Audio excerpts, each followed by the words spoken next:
Assembly చుట్టూ AP రాజకీయాలు తిరిగి కేంద్రీకృతమయ్యాయి. ఇటు కూటమి నేతలు అటు వైసీపీ లీడర్ల మధ్య మాటల యుద్ధానికి తెరలేస్తోంది. ప్రతిపక్ష హోదా ఇస్తే గాని సభకు రామని వైసీపీ అంటుంటే సభకొచ్చి తీరాల్సిందేనని కూటమి నేతలు సవాళ్లు విసురుతున్నారు. మరి ఈ నాన్ స్టాప్ స్టోరీకి ఎన్ కార్డ్ ఎప్పుడు పడుతుంది?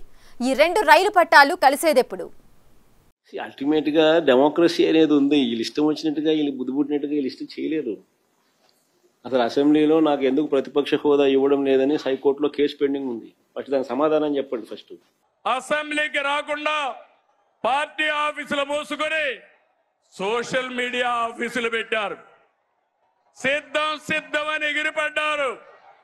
అసెంబ్లీకి రండి, చర్చకు సిద్ధమా అని సవాలు విసిరుతున్నా అనంతపురం నుంచి.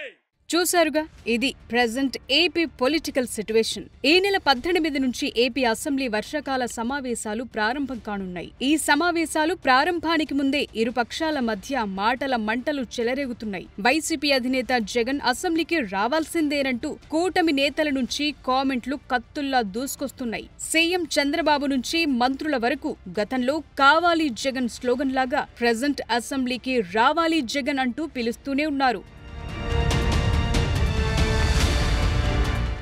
స్పీకర్ అయ్యన్న పాత్రుడు సైతం అధినేత జగన్ సహా వైసీపీ ఎమ్మెల్యేలందరూ అసెంబ్లీకి రావాలని కోరుతున్నారు. అంతేకాదు, వారు మాట్లాడేందుకు తగిన అవకాశం ఇస్తామని కూడా అన్నారు. అయితే వైసీపీ లీడర్లు స్పీకర్ తలచుకుంటే ప్రతిపక్ష హోదా ఇవ్వటం ఏమంత కష్టం కాదని అంటారు. ఆ మాటకొస్తే తాను కూడా ఎంతో సిన్సియర్ గా జగన్ కి ప్రతిపక్ష హోదా ఇవ్వటానికే ప్రయత్నించినట్టు చెప్పారాయన.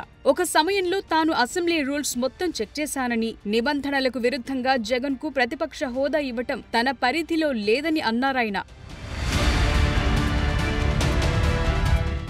ఇక వైసీపీ పాయింట్ ఆఫ్ వ్యూలో చూస్తే ఇప్పటికే ఒక డెసిషన్ తీసుకున్నట్టు కనిపిస్తోంది. ఈ విషయంలో టీడీపీ నుంచి వస్తున్న సవాళ్లకు వీరు కూడా స్ట్రాంగ్ కౌంటర్లే పాస్ చేస్తున్నారు. తమకు ప్రధాన ప్రతిపక్ష హోదా ఇవ్వకుంటే సభకు వచ్చేది లేదని తెగేసి చెప్తున్నారు. ఈ నిర్ణయానికే తాము కట్టుబడి ఉన్నట్లు చెప్పుకొచ్చారు.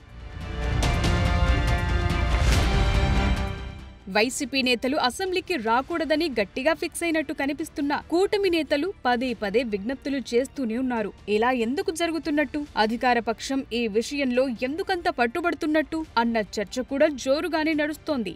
ఇందులోని రాజకీయాలు ఎలా ఉన్నా రానన్న పార్టీని వదిలేయొచ్చు కదా అన్న కామెంట్స్ కూడా వినిపిస్తున్నాయట.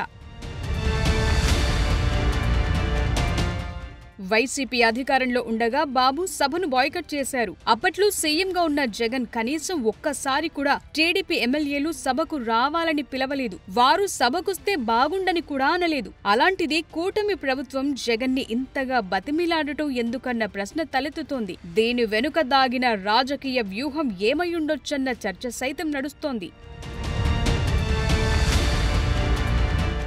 ప్రతిపక్ష హోదా ఒకరిచ్చేది కాదు, ప్రజలే ఇవ్వాలన్నది కూటమి పార్టీల మెయిన్ కామెంట్. ప్రజలిచ్చిన తీర్పును వైసీపీ లీడర్లు గౌరవించటం లేదన్న కోణంలోనే వీరంతా ఈ కామెంట్లు గుప్పిస్తున్నట్టు తెలుస్తోంది.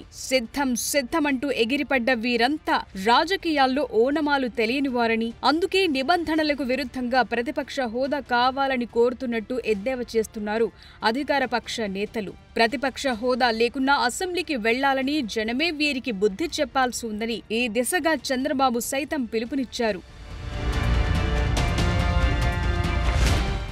అధికార పక్షం చేస్తోన్న కామెంట్లకు వైసీపీ కూడా ఘాటుగానే స్పందిస్తోంది. సభకు వచ్చినా తగిన గౌరవం అధికార పక్షం నుంచి రాదనేది వీరి వాదనగా తెలుస్తోంది. తమ హయాంలో సభలో జరిగిన దానికి చంద్రబాబు నానా యాగి చేసి సభను బాయ్కట్ చేసిన విషయం టీడీపీ వారు మర్చిపోయారని గుర్తు చేస్తోంది వైసీపీ. వైసీపీ హయాంలో బాబు ఎన్నాళ్లు సభకొచ్చారో అందరికీ తెలుసంటున్నారు. ఏపీ అసెంబ్లీలో ఉన్న ఒకే ఒక్క ప్రతిపక్ష పార్టీ వైసీపీ. అలాంటి పార్టీని ప్రతిపక్షంగా గుర్తించటం లేదు. అసెంబ్లీలో మాట్లాడటానికి తగిన సమయం ఇవ్వరు. మరలాంటప్పుడు ప్రజా సమస్యలపై ఏం మాట్లాడగలం? తమకు నిజంగా ప్రతిపక్ష హోదా లభిస్తే సభాధ్యక్షుడితో సమానంగా అవకాశం ఇవ్వాల్సొస్తుంది. అందుకే ఇవ్వటం లేదని ఆరోపిస్తున్నారు వైసీపీ అధినేత జగన్.